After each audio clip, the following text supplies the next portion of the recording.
Estonia's experience, now looking back to this time when everything started in the beginning of the year, it actually feels quite painful. We went through quite a lot. There was a lot of information noise. I remember that the messages were very ambiguous. We really struggled in the beginning. We weren't fully clear what was going on with the COVID situation, and but maybe I will start by how COVID got into Estonia, how we detected the first cases. When March, we had a school break and people were returning from the ski breaks from northern Italy, and many travelers then came back and tested them positive here in Estonia.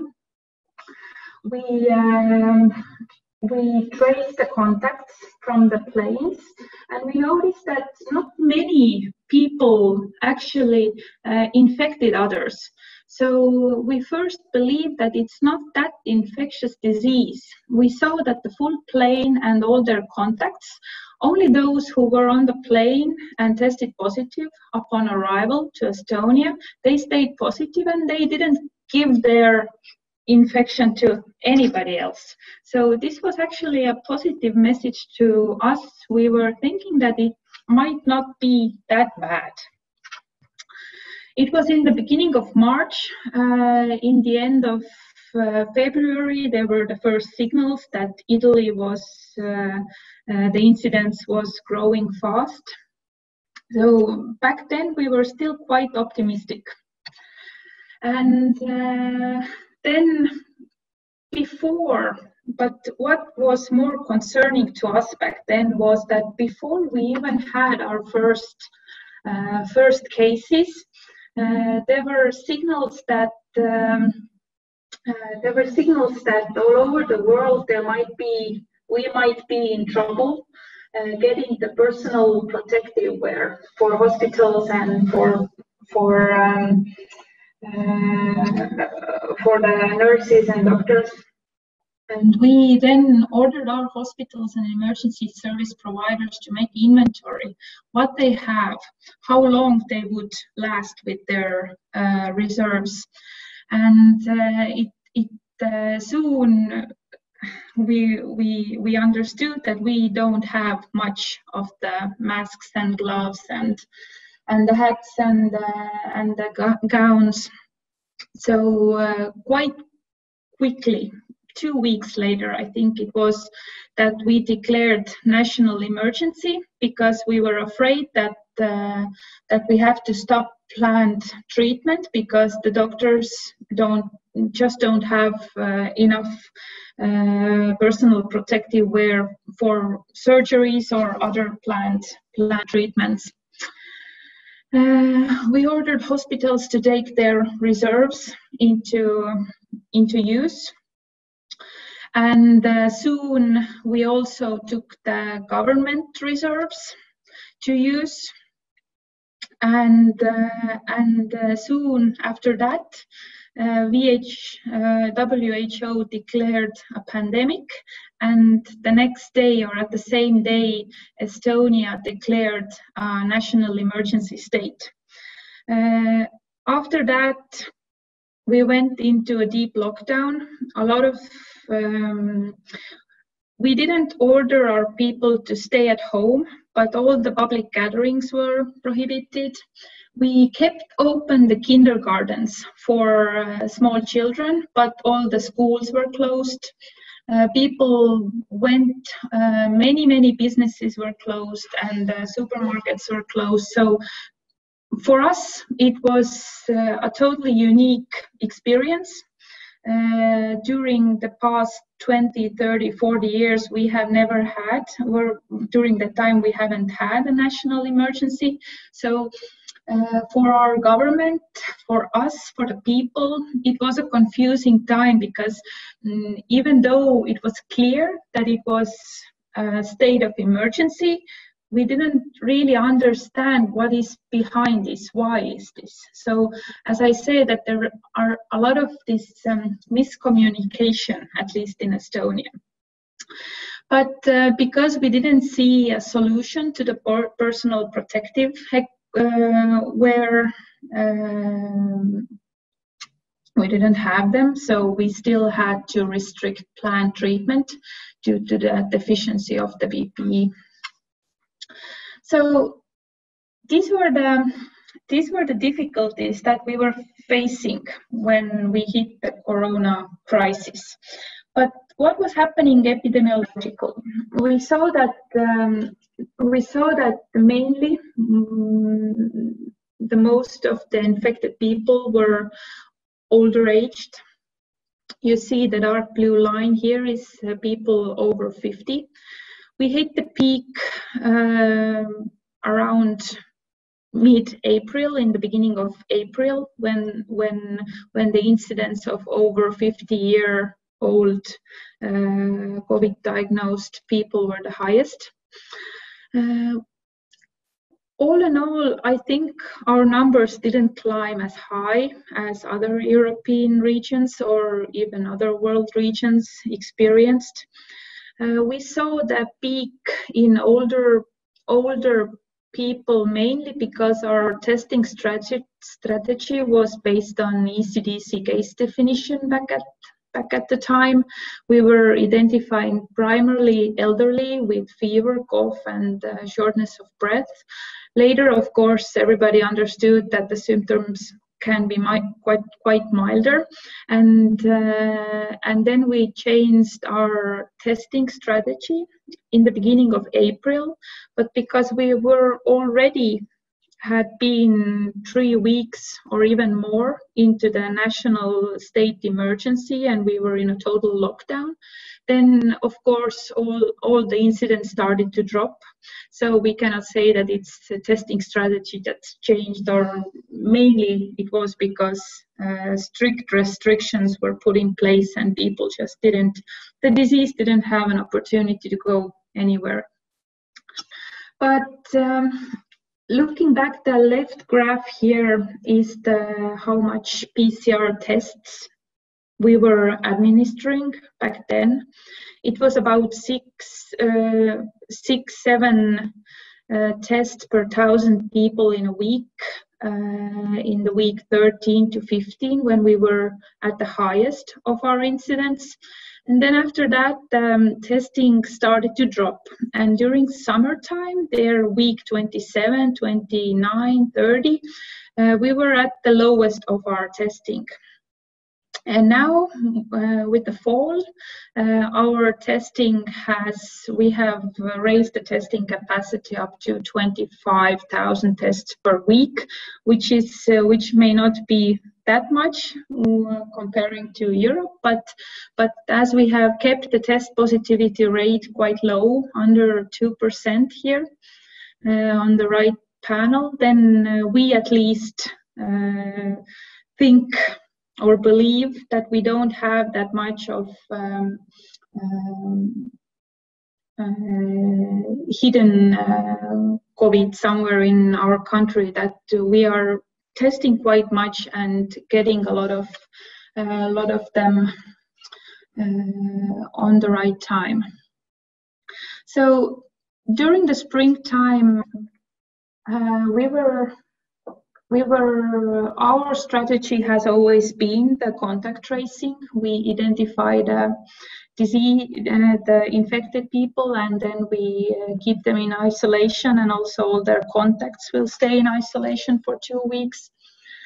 During the springtime, we saw that there were these big events like the volleyball game that many people from Italy came to this game, and surprisingly a lot of people from that game were infected. And I have been talking to some of these people who were at the game, and they said that they weren't even among the audience. They stayed quite like far away from the audience, and they still got infected. So it was quite particular or curious case in that sense that so many people from one game got infected. But of course there was a lot of noise, people shouting, they were using these blowing tools that make a lot of noise, so this is all generating aerosols, and of course it's a risky business, but then we didn't know that. And then another pattern we have seen that it's mostly a party disease. When people are together in parties, then we see that it was a wine tasting party, and again most of the party participants back during the March-April time, they got infected, and the infection also went to their close contacts. The furthest we have seen the disease spread so far has been one birthday party when the birthday 60 out of the 11 guests got infected. We saw 16 secondary infections, their close contacts, people at home, and we don't know if these people didn't stay at isolation or what was the reason, but the third round infections were 3, and then the fourth round infections only 1. But after that, we haven't seen that the infection could go much further if people are properly isolated. So we still believe that this is the best strategy for us at the moment. We also, I guess the most painful for us was the outbreaks in the long-term care facilities.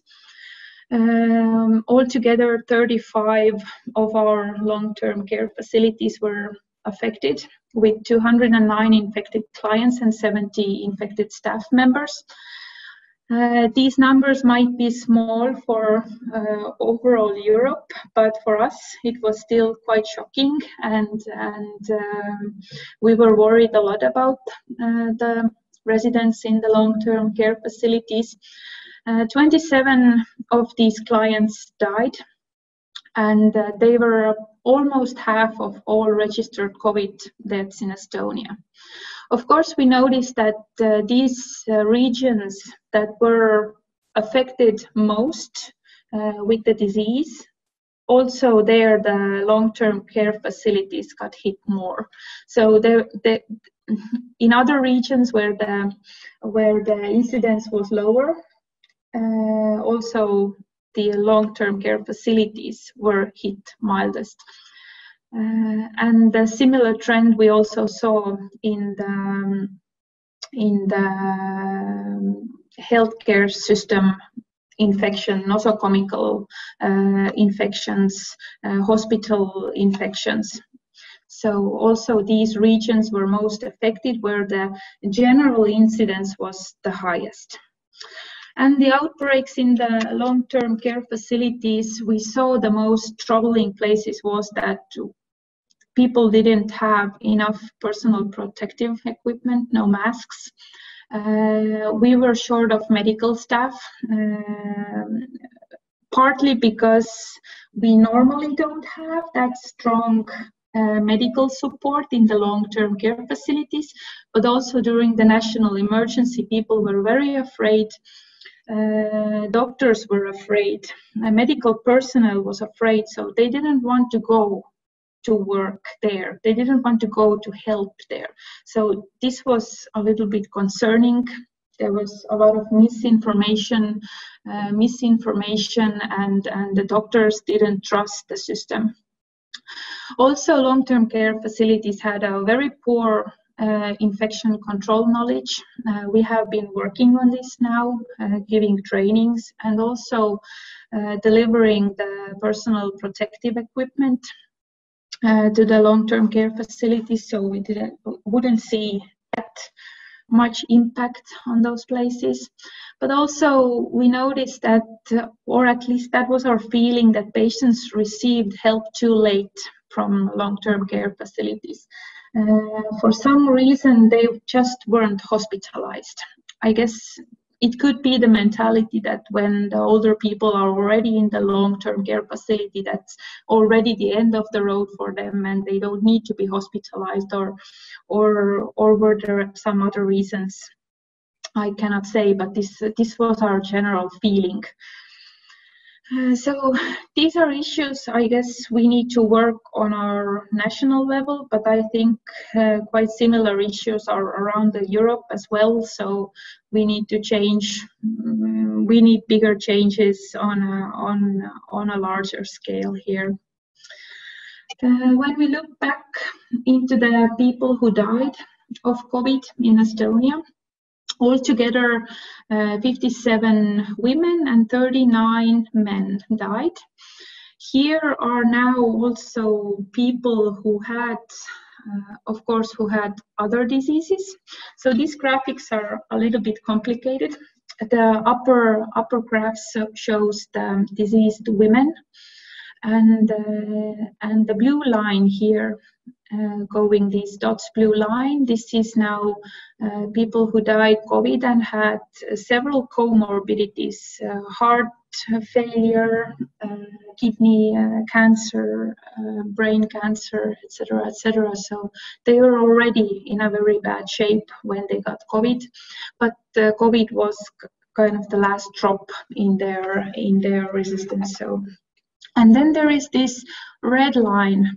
Altogether, we had 9 women and 8 men who died only of COVID. They didn't have any other comorbidities. The only reason for the death was marked COVID-caused pneumonia and shortness or the breathing difficulties.